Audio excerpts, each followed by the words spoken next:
panel of speakers and our prepared statements. We're pretty much done, but we're more than interested in answering any questions that you have.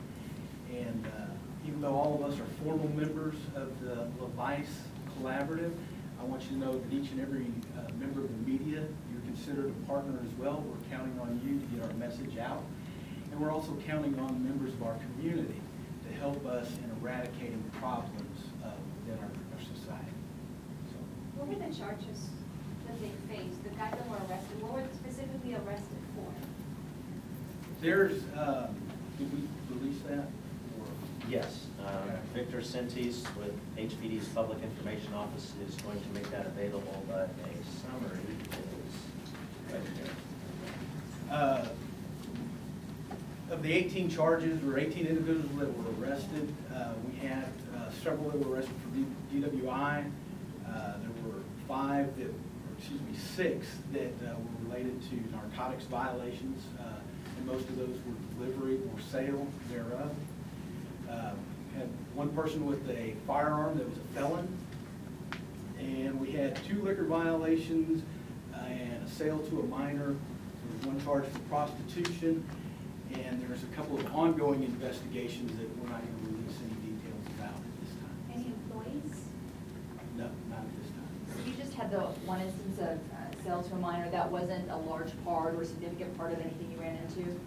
No, keeping in mind that all of these operations occurred after 2 a.m. or after 2:30 a.m., and our primary focus was to stop that activity of the consumption or sale of alcohol during prohibited hours. So the issuance of a citation is not alone to send somebody out to check out an establishment? I don't understand your I mean, question. if an establishment is issued a citation for whatever violation that they violated, does that send somebody out to further investigate, or is that a continuing process? Once they commit a violation, there's a process that goes through. Obviously, we're going to try to educate them, and then also there may be some punishment of the license or permit. But most certainly, they go on what TABC has titled a priority list, and that's a computerized schedule where they're going to be visited over the next year to ensure that they have changed their behavior, or if they have not, they will experience additional enforcement efforts. Are there any administrative costs, additional personnel, or anything associated with LeVice? I can say for TABC that no, there were no additional costs. This is all done with regular duty personnel. There were no expenditures for overtime. The same with Houston Police Department. There was no overtime. What enforcement actions does TABC have when it comes to enforcing this kind of stuff? The Alcoholic Beverage Commission has a couple different routes that they can use. Their primary route is an administrative process where the license or permit is punished administratively through the State Office of Administrative Hearings, and that can result in a suspension from 1 to 90 days and or up to cancellation of the license or permit. In addition to that, depending on the specific violation that occurred, there may be criminal penalties associated with the offense as well, and that would be filed in the appropriate criminal court. Captain, is Houston unique in the sense that, I mean, they've got a lot of GBED or citation stop laws, or is it like this all over Texas? I can't speak for each and every individual community. We find on average across the state there's approximately 5% of the total licensed permitted locations are bad actors, and they're putting their pocketbook ahead of the community's safety. They're more interested in making money. But we find the majority of the folks are interested in doing the right thing. But it's what we've learned in this particular initiative. There's some folks, obviously we have about a 40% violation rate. And what's going to happen is we're going to be in touch with those business operators. We're going to provide education, and statistically what's happened in the past is that rate of violation will decrease, mainly because those folks want to do the right thing. Maybe they just didn't have the idea that there was enforcement right there. Is that 40% here in Houston?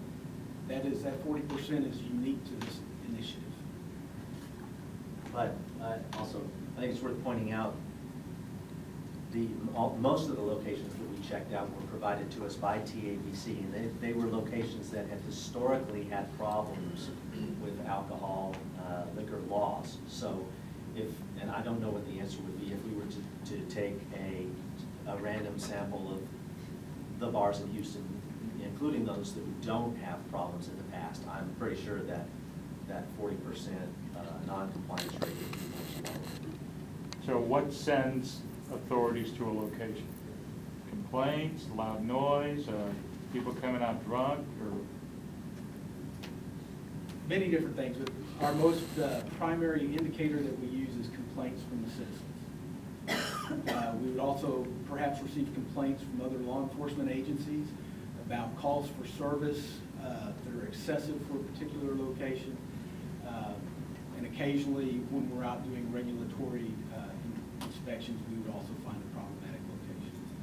But to reiterate what Captain Harris said, all of these locations that we targeted for this initiative had a proven and demonstrated history of violations in the past. You hit all of these locations, which, like you said, had a bad past. Prior history. Prior history, right? If they were open after 2, would that be enough to hit them with a citation? No. And if so, why not? The law does not address whether or not you are open or closed. The law prohibits the sale or consumption of alcoholic beverages after specific times. Merely being open does not constitute a violation. So if last call had already been called and people were still drinking, but it was from something that they'd already bought before. Anybody who consumes in a public place in Harris County after 2:15 a.m. is violating the law. Is there such thing as a private party where they lock the doors and can consume later than that and be legal? Does this location you're speaking of have a license or permit issued by the TABC? I don't know. No specific location. If it is a location that has a license or permit issued by the TABC, they cannot turn that license or permit privileges off or on with a switch. It is either licensed, permitted, or not. If it's licensed or permitted, it's considered a public place, 24 hours a day, 7 days a week, subject to law, and there's no such thing as a private party. However, if you're at your residence, which is private property, then laws related to hours of consumption would not apply. Any other questions for any of the other law enforcement members up here? Jimmy, how do you get from being off that left side list? I mean, How do you get off of that side? I mean, Following the law, doing the right thing, and no future violations. Any other questions? Do we have any businesses that have gone all the way through the court process yet? Or what are the businesses that might be the farthest along? Just in terms of using the civil side of this. Are you in the process with any businesses at this point? Yes, the answer is yes. They weren't part of this initiative, but we have used Chapter 125 multiple times over the years, many times. And is there a certain number of businesses that have been referred to you so far based on this particular initiative? Not yet. I have cases referred to us frequently by the HPD, and we evaluate them, and we filed on one last week, and we filed on 2 more this week. I forgot to mention, one of the other things that the city does, if there's a problem with a bar or any place that has a TABC license or permit, when the license comes up for renewal, the city will protest the renewal of that license. If it's a problem. Forgive me, Senator, you're city legal? Yes.